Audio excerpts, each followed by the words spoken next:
Pasukan angkatan bersenjata Ukraina diledakkan di lokasi produksi tambang Novogrodovskaya di arah Pokrovsky.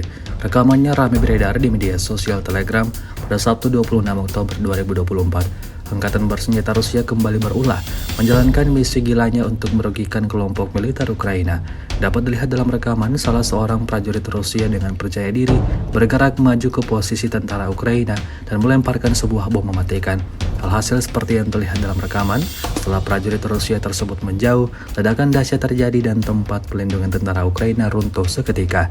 Hingga video ini beredar, beragam respon diberikan warganet.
Download Tribun X sekarang, menghadirkan lokal menjadi Indonesia.